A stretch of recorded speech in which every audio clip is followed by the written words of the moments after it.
Are you serious? Are you serious? Folks, we've got some breaking information just in the last hour now. A little better detail of what's going on with that meeting between Kim Jong-un and President Xi Jinping of China. China is saying that North Korea's Kim Jong-un pledged a commitment to denuclearization. Matter of fact, according to Reuters reports, North Korea's leader Kim Jong-un pledged his commitment to denuclearization to meet U.S. officials, China said on Wednesday, and that his meeting today, they had the meeting yesterday, and the meeting with President Xi Jinping yesterday promised China and would uphold the friendship with its isolated neighbor. This is exactly what I was telling you guys last night. This is exactly what Kim Jong-un wants to know. If he lays down his arms, China, do you have my back? And I'm willing to do a deal, but I got to have a lot of cash to keep. And, I got to know that they're not going to come in there and assassinate me or take me out. And I want to, I don't want to get bombed. This Trump guy sounds like he's going to blow up all my nuclear facilities, blow everything up. I don't want that. So this was the deal. So Kim Jong-un goes in there and brings his wife with him, and that's part protection too, is to bring your wife and say, look, I'm coming, I'm bringing my wife, I'm trusting you. Okay, so you have to understand the body English in that and how that's postured. And so that went real well. Apparently the Chinese people have welcomed Kim Jong-un's wife and him with open arms, and that President Xi Jinping has made this commitment and promise to North Korea, we're with you, make the deal with the Americans. So after 2 days of speculation, China and North Korea both have confirmed that Kim Jong-un did travel to Beijing on that secret train. We've seen the pictures now. Not only the pictures, we've seen the video of their meetings with their wives. And so we know this happened. Now, and that Kim Jong-un was actually there from Sunday till today. He left early this morning. The visit was Kim's first known trip outside of North Korea since he became the little dictator there, I should say. Honestly, he's been the dictator since 2011. He wasn't elected, believe me. And trust me, he has murdered a lot of his own civilians, including his own uncle, cousins, his aunt, and half-brother. This is not a guy you can trust, okay? But he is a guy you have to deal with, because it'd be better to deal with him than to go to nuclear war. I mean, are you serious? So now get this. U.S. President Donald Trump, though, continues the art of the deal, and that is you offer an olive branch, but the hammer's right here. And they got to know you're willing to use the hammer. And that's the Trump negotiation style. I know I read his book, Art of the Deal, back in the 90s. This is how he's always dealt with business, and he doesn't treat this any different. Matter of fact, U.S. President Trump wrote on Twitter today, we have received a message from China's President Xi Jinping last night, and his meeting with Kim went very well, and that Kim looked forward to meeting the U.S. president. Quote, look forward to our meeting, Trump wrote, while adding, in the meantime, and unfortunately, maximum sanctions and pressure must be maintained at all costs. In other words, we're not going to let him out of the stranglehold we got him in. And I'm glad he wants to meet. I'm glad he's willing to work with us. But until a deal is done, I will continue to keep the pressure on.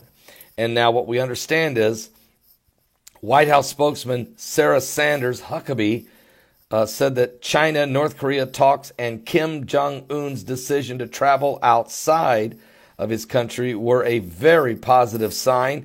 The U.S.-led pressure campaign to force North Korea to abandon its nuclear weapons had been working. We're going to be cautiously optimistic, she told the reporters. For years, through many administrations, everyone said that peace and denuclearization of North Korea Peninsula was not even a small possibility. That's because nobody was willing to put it on the line, okay? No one was willing to be called a madman, because that's what you remember what the media have done. They've said Trump is crazy, he's an idiot, he's a loose cannon, he's a madman, he'll blow, he's going to cause World War III. No, he's not. He's going to prevent it from ever happening, at least out of South Asia.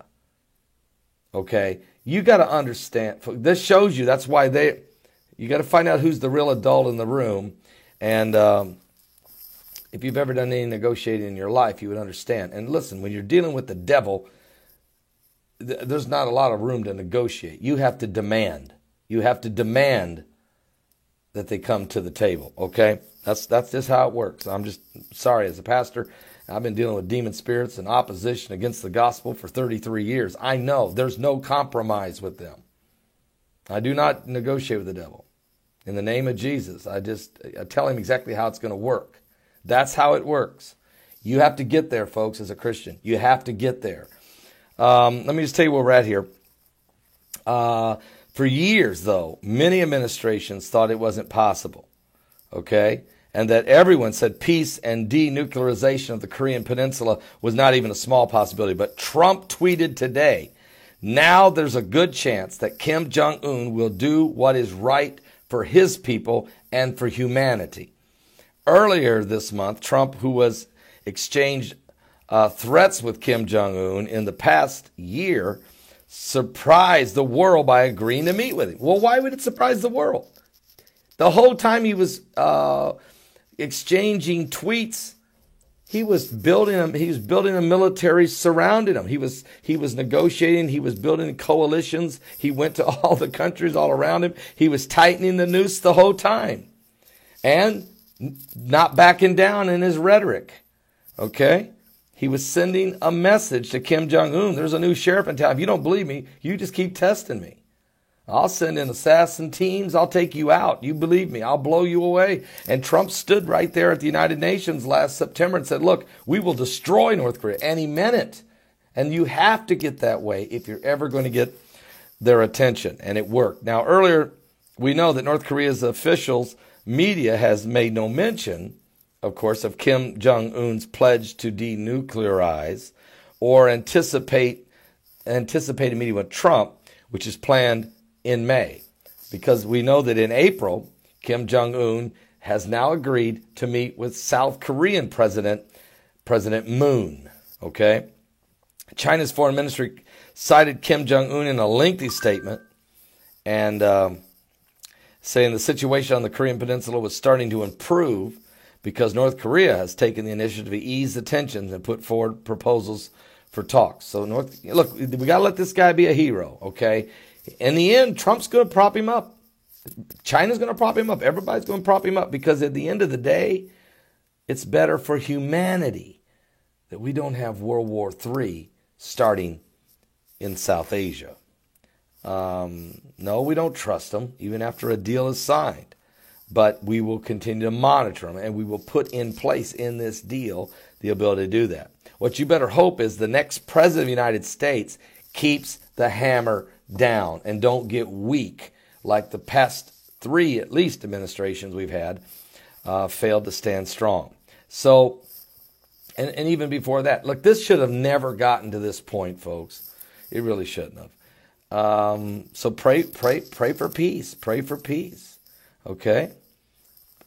Peace by strength is actually a very good doctrine. And so we'll talk about this more tonight. I'll be live tonight at 10 p.m. Eastern. I just wanted to get this information to you right away. This is very good news. Very good news. I'm very, very thankful.